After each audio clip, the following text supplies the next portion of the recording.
Hello, I'm Leanne Campbell, and welcome to a Handpicked Life podcast, a place to explore ideas and widen your parameters of choice so you can create a life with more purpose, freedom, and joy. Today, I have Suzy Greenwood with me, who is going to be hosting an online workshop on a Handpicked Life this month on women's cycle awareness. Today, we're going to introduce a snippet of this topic to give you all a little bit of background. And the workshop is on the 30th of November and tickets are available on the Handpicked Life website. So hello, Suzy, and welcome. Hi, Leanne. Lovely to be here. Thank you for inviting me. So I am particularly excited about this workshop because I've been hearing more and more about this work over the last year. So tell us more about it and what's your background in this so far? Well, so my original training was physiotherapy, and that's sort of 30 years ago. And fortunately, I started my first yoga class on my first week of physiotherapy training. And so my understanding of cycle awareness really started, I'd say, quite a basic way from that point, because as a yoga practitioner, we were always advised not to practice strong practices and do more recuperative poses when we were bleeding. So I I'd say I'm quite unconscious at that age, but at least I brought that into my life at least. So that's always been a thread throughout the years. And then sort of in my own sort of personal and professional development, I've then trained in a variety of different holistic practices, from craniosacral therapy, different types of healing techniques, and medical acupuncture, body work, and also more recently in health coaching. So I work as a hands-on therapist currently in Brighton and Hove, and also in Hurst-on-Sea, a doctor's surgery that I'm very aligned with. And I run a health coach program within the NHS alongside my GP colleague and friend, Dr. John Simmons, who's an integrative GP. So I really bring all of those holistic practices together. Really, the backstory is really about my thirst and my passion for my own optimizing my own self as this body, mind, heart, soul, and also then that I wish I can share with others. So through that journey, I became more interested in cycle awareness around my fertility as well. I was an older mum when I conceived. I had a lot of difficulties trying to conceive. So again, about probably 10 years ago, I had to really go into my cycle and look at the different aspects and what was working and what wasn't, and then again different self-care techniques that would support me. And then the last few years, a friend passed the book Wild Power to me, which is written by incredible women from the Red School, which Alexandra Pope and Shani Hugo Wurlitzer. And they founded the Red School really on the basis of looking at supporting women with cycle awareness. So there's two ways that we can look at that. We can look at through that women who are still menstruating, so menstrual cycle awareness, and women who are transitioning to the menopause and beyond as moon cycle awareness.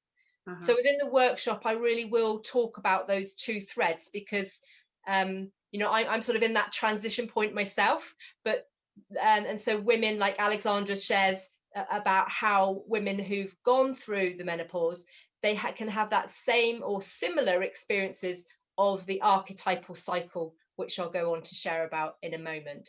So within the workshop, this is really what I want to talk about, really, is about menstrual cycle awareness, moon cycle awareness as a mindful self-care practice, to have that kind of like inner compass of knowing ourselves well, knowing why our moods and emotions change throughout a month, and our energy levels as well, and everything like our libido, why that may go up and down through the month, and understand that in relation to our inner rhythms, and then, as I mentioned, going through the menopause, the outer rhythms with the cosmos, with the moon. As I mentioned, with the Red School, this is the term menstrual or moon cycle awareness was sort of created through them. So it was really birthed through them. So I really appreciate that lineage. And I trained with them a few years ago with a women's leadership course, because I was so inspired by their workings and what Alexandra Pope has channeled through her and her whole experience in her body of over the years, and working with thousands of women as a psychotherapist herself. So really, when we look about menstrual cycle awareness or moon cycle awareness, we think about 4 seasons. And those 4 seasons are like our seasons that happen. So we're thinking of the bleed time, which would be our winter time. Mm-hmm. And that's also for your post bleed, that's the kind of the dark moon. And that's the time to really rest, to look at nourishing the nervous system and taking some time out of life. So then the next, again, thinking of the seasons, after winter comes spring. And the springtime, if we think of it as a circle, the springtime is the pre-ovulatory time. And again, so that would be the moon getting bigger, coming up to the full moon. And it's really the time in that spring when, if sort of ideas, little thoughts, it's more of that kind of playful, bubbly energy. It's the new shoots that are coming up in the spring, really thinking about what happens in the springtime. Different colors come out. So it's a great time to think about, I wonder, maybe something that you've experienced during your bleed. You've had some ideas and insights, which, this is the bleed time has got so much information. So I'm just touching on that today. But really, the springtime is about exploring new ideas and just being, quite sort of carefree. Archetypally, you talk about it's the time of the child, the innocence, the playfulness, the trying something new. So our energy is starting to rise at that point. So then when we come to our summertime, again, that would be when we're ovulating for women who are cycling, and for women in the moon, following the moon cycle, it would be in full moon. So for some women, they love it. Like me, I love the full moon time because I'm quite an uppy person. So, I love that energy and feel like I can be do loads of different things and be really creative. It's a great time to go out and see friends and, have so much more energy to give out to others. And then, but for some women who actually are more introvert, actually that can be a little bit kind of a bit too intense and a bit too full on. So then if we come round the other side, when we go through the autumn time, our autumn time is the premenstruum, or it's the time when the moon is coming back into that darker moon. That's the time. So for some women, they have a premenstrual syndrome. That can be more of a tricky time for some women. What happens, interestingly, in this time is it's almost like if we're kind of building our sense of ego on the way up through the spring and the summer, and that summer, it's our peak, our healthy ego, that identity, who we are, that sense of self. When we come round into the autumn, actually we're shedding that, and actually we're kind of becoming we're more permeable to external influences. The way that Alexandra described it beautifully is like we have this shield that we're kind of buffering out, and then it becomes very permeable. So I'm very sensitive, and I notice that I start picking up on people's stuff much more. I'm much more affected if I listen to something on the news or watch something. I find it really difficult. My nervous system is much more aggravated. If you have any immune disorders, they're much more likely to become aggravated. I know my eczema really can, if I don't take care, can really, spike there, because there's just like an unsettling feeling in my system if I don't take care. So that time is a time also for self-care to really be ramped up. And this is the time coming back to the dark moon, is it? Yeah, exactly. Really like coming back in. And so the idea is we're shedding the layers to come back in to that dark moon, to the winter time, and then you let go, you release. And so important to find that way of what's happening in the cosmos, what's happening in ourselves, that kind of release. Now, as a bleeding woman, we often feel that kind of, thank goodness I've got my bleed. Now, understanding for some women, if they get pain around, that also can be quite, a lot of discomfort.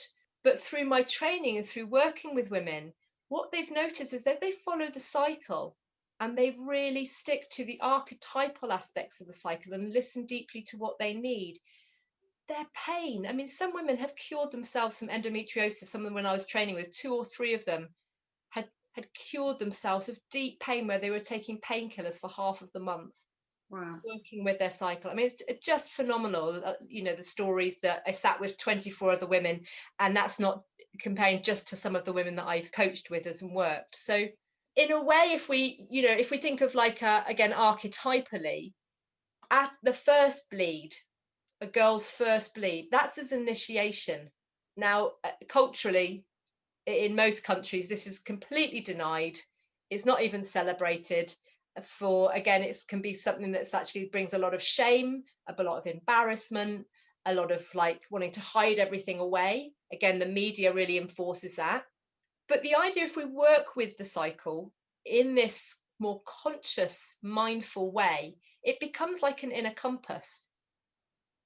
And if we follow the rhythm of this inner compass, it really helps us get to know who we are and how best to look after ourselves. So within that cycle, I was saying, what actually happens is that each time we go into the bleed, we have a mini death, and then we build our ego up through the first part of the cycle and really work on that, as I said, that kind of sense of a healthy ego, sense of self, self-esteem, self-confidence. And then as we're kind of stripping that away, back down through autumn to come back through the death. So there's a death, a birth in the spring, a growth, and then a letting go. And that's what's happening outside in nature, and that's what's happening with ourselves. And if we can work with that within our cycle, then when we get to the menopause, which they sort of say is the ultimate rite of passage, we're more prepared.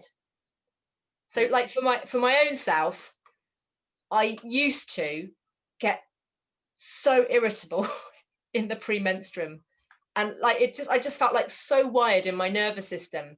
And so if I wasn't careful, like my family would really, feel the brunt of that. And so I had to be so mindful with that. And then I just noticed that there'd be stuff coming up that some projections in my mind state around things that didn't work for me. It's the time of the critic. I get really critical about myself. I project and get really critical about others. And this gave me such great opportunity to do some inner work. And so within that awareness, you can then work with those aspects of the inner critic and the bits that are challenging. And my understanding of that is that if you keep working with that around your cycle, it's like almost like I feel it's like you're clearing away. So that actually when you go through menopause, there's a potential to have a much deeper, richer experience in a conscious way, because you're not just going to be bombarded with all the crap that you haven't processed through the years and that you've managed to kind of push down through, come out of the critic stage and back again, everything's fine up until the next point.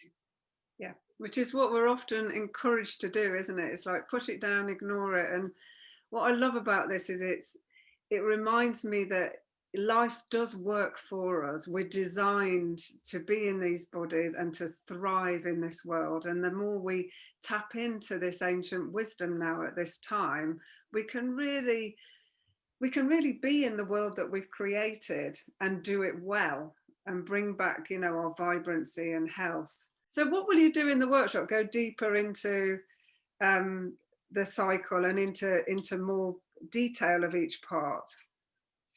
Yes, absolutely. I just wanted to say something that you just said there, just reminded me, like what you're doing with the Handpicked Life is just like perfectly aligns this work. Yeah. Because as I mentioned, that we have the archetypal cycle of that's how it could look, but then we are completely unique human beings.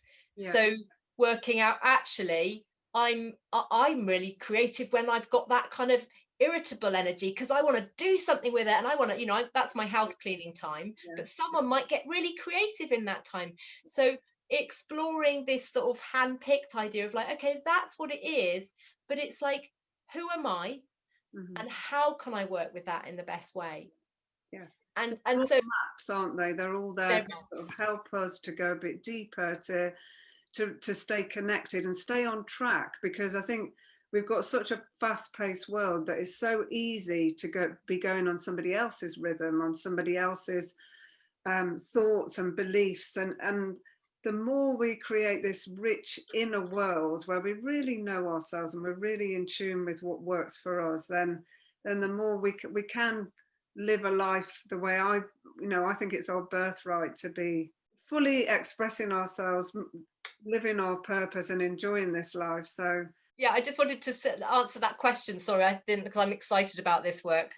But the question that you asked before was what in the workshop, what I will be specifically sharing. And absolutely, just to, mirror what you just said, I'll be going to more information and sharing more about the sort of subtleties within those cycles, Yeah. and also ways that we can work with ourselves in those different parts of the cycle. Just to, yeah, I have a strong sort of North Star about learning who I am and what I need. I feel that's what I can do in this world, and to clear out what's not needed. And so I feel that this is like such a potent pathway, whether you're cycling with your bleed still, or whether you've moved on and you're cycling with the cosmos, which is aligned with working towards becoming the elder, working in more of a global consciousness and awareness, rather than perhaps more like more of an individual level. Again, these are archetypal thoughts, but there's a lot of wisdom in that. As you said, these are ancient teachings that are coming through our bones, really.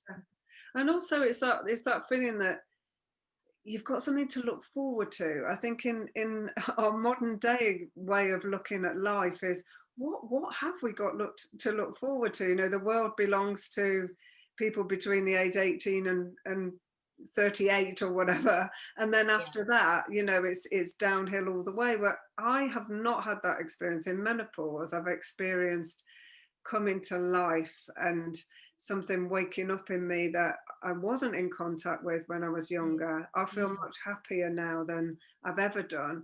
And I'd never heard that before. You know, menopause was always something to dread, and that's it, you're finished. So all this stuff is, we need to tell our daughters this, you know, we need to tell the young people coming up, and to embrace it as elders and get this work out. And just as a personal reflection, I've, thankfully known you for many years, and I just like, it's so beautiful to see you in even more of your fullness, post-menopausally. So I can really see that you've all of the work that you've done, you're really coming into all of that. So it's lovely. Thank you so much, Suzy. I guess there was one thing that I thought might be helpful for people that were interested in coming to the workshop, which was we talked about maybe having the chart available on your website, and so that if people could download that, they could start working with where they're at with their cycle and just noting things. I mean, just basic things to note, even in your diary, or you can have an app on your phone. It's like, how's your mood? And what are your energy levels like? What's your libido like? How's your creativity? So you're kind of looking at physically, mentally, what's happening in the mind. Is it quality quite still, or is it quite erratic? What's the nervous system doing? So it's really helpful to map that. Yeah.